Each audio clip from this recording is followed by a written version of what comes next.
こんにちは。お久しぶりです。白石です。今回はスペリオルディファイン第2弾。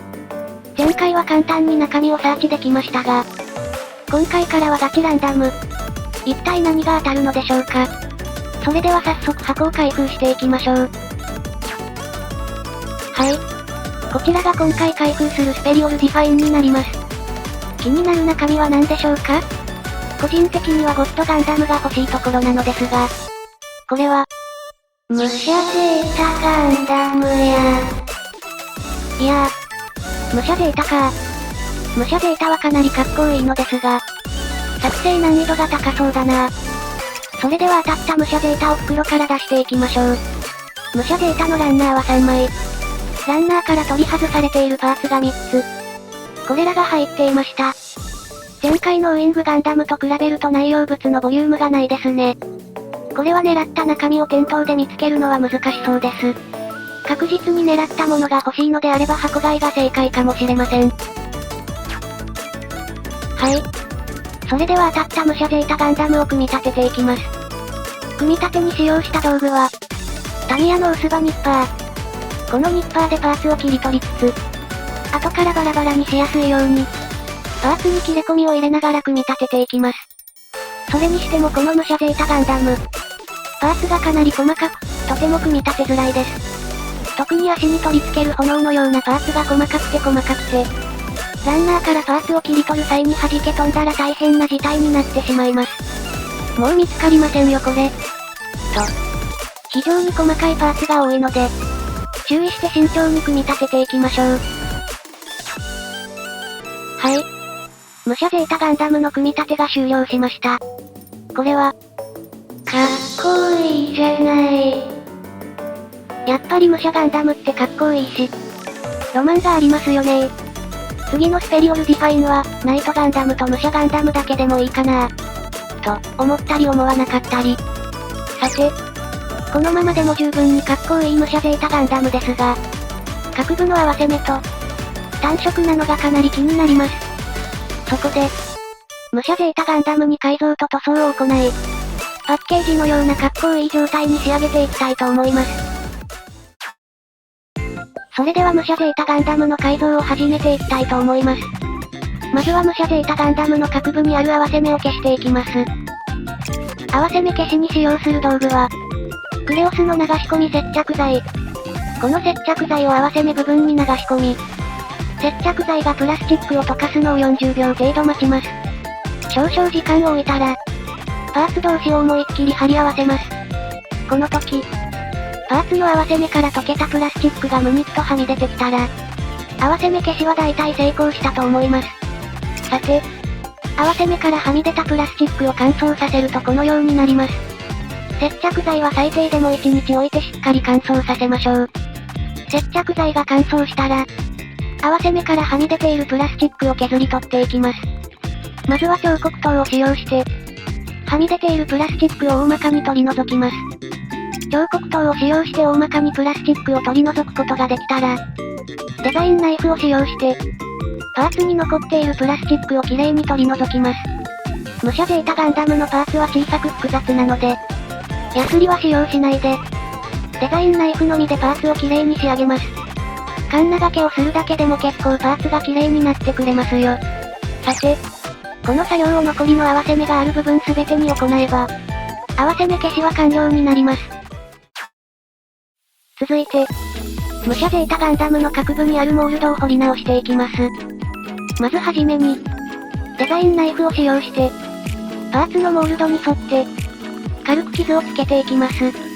この段階では深く線を彫る必要はないので、デザインナイフの背面を使用して、何度か軽くパーツのモールドをなぞっていきましょう。あ、そうそう。この作業は使い古したボロボロのデザインナイフを使うとやりやすいですよ。デザインナイフで軽くモールドを彫ることができたら、ラインチゼルを使用して、デザインナイフで彫った線を深くしていきます。あらかじめ軽く線を彫っているので、線に沿ってラインチゼルを動かすだけで、綺麗に線を深く彫ることができます。この作業での注意点ですが、あまり力を入れないように作業していきましょう。力を入れると、下彫りした線からチゼルが外れ、余計な部分に傷がついてしまいます。修正は面倒なので丁寧に作業しましょう。今回使用したチゼルの太さは 0.15mm になります。さて、武者ゼータガンダムの全てのパーツのモールドを彫り直したら、武者ゼータガンダムに行う改造作業は終了になります。はい。こちらが改造が終了した武者ゼータガンダムなります。合わせ目も消えて、全体のモールドが目立つようになっていい感じになりましたね。作業自体は非常に簡単なものでしたが、モールドを彫るのに時間がかかってしまいますね。まあ、時間をかける甲斐がある完成度になるので、大変だなと思いながらやってしまいますね。さて、この段階で作業箇所に手直しが必要な部分がなければ、武者ゼータガンダムにサーフェイサーを吹いてしまいましょう。はい。武者ゼータガンダムにサーフェイサーを吹きました。合わせ目消しもしっかりと成功していて、目立つバリアパーキングラインも綺麗に処理できたと思います。なんか、サフ状態の模型っていいですよね。もうこのまま完成でもいいくらいですよ。と、冗談はさておき、全体をチェックして、特に手直しする部分がないので、このまま塗装作業に入っていきましょう。はい。武者ゼータガンダムに塗装を行う前に、まずは塗装に必要な道具を用意していきます。筆や使用する塗料などは、あらかじめ手元に置いておいた方がいいですね。あ、今回は付属のシールも用意して、いつでもどのような塗装をすればよいか確認できるようにしました。それでは武者ゼータガンダムの塗装を始めたいと思います。まずは各パーツの裏側に、タミヤのナトーブラックを塗装します。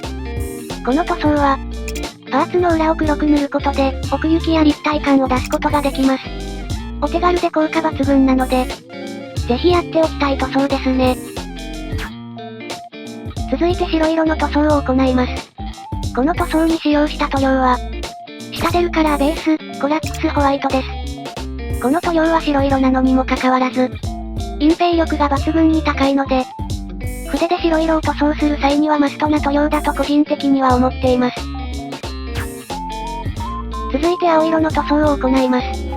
この塗装に使用した塗料は、RX78-2 ガンダムブルーです。武者ゼータガンダムの青色はチョイスが難しく、パッケージやシールの青をよく見て、一番色味が近いんじゃないかなという青色を使いました。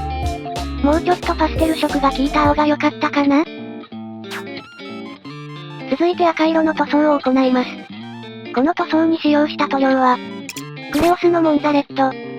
ガンダムタイプの赤を塗装する際の定番色ですね。武者ゼータガンダムもガンダムだし、赤はモンザレットでいいか。というような感じで定番色をチョイスして塗装してみました。続いて暗い灰色の塗装を行います。この塗装に使用した塗料は、タミヤのジャーマングレー。頭部の一部や、下半身のひずめなどに使用しました。頭部の塗装は細かいですが、しっかり色分けすることで完成度が高くなりますよ。続いて金色の塗装を行います。この塗装に使用した塗料は、タミヤのゴールドリーフ。この色はザ・金色というような色で、個人的にかなり好みの色合いなので、金色を塗装する際にはよく使っています。黄色の代わりにこの金色を塗装してもいい感じ。続いて銀色の塗装を行います。この塗装に使用した塗料は、クレオスのシルバー。この銀色は頭部の目だけに使用しました。目の黒の上に下地として銀色を塗装するので、そこまで丁寧に色を塗らなくてもいいかな。目がはっきりとすれば OK。最後に緑色の塗装を行います。この塗装に使用した塗料は、クレオスのメタリックグリーン。武者ゼータガンダムの目や、頭部のセンサー、羽にこの色を使って塗装しました。武者ゼータガンダムの目は瞳があればより格好良くなるのですが、私は絵心がないので、ガンダムの目は単色で塗りつぶしてしまいました。はい。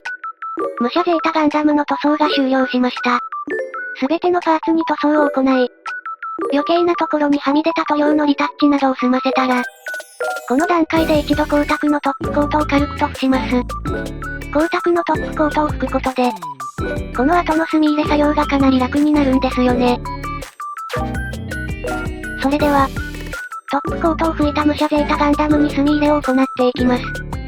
墨入れに使用した塗料は、タミヤの墨入れ用塗料ブラックです。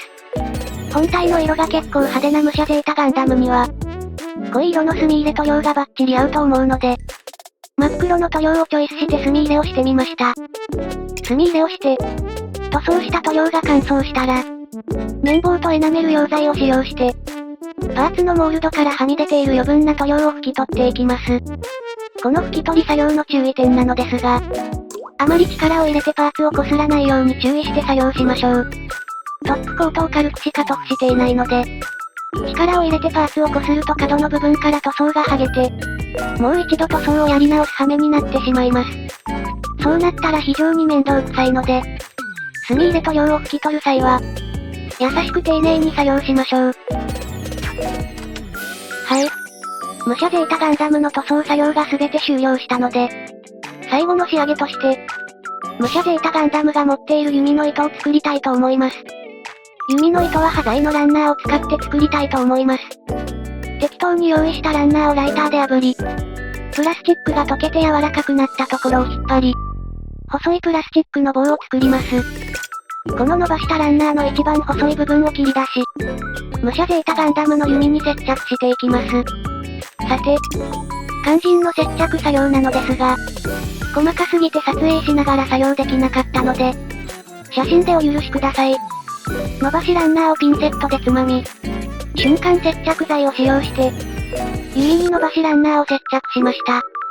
弓に糸を張ることができれば、武者ゼータガンダムに行うすべての作業は完了です。それでは完成した武者ゼータガンダムをご覧ください。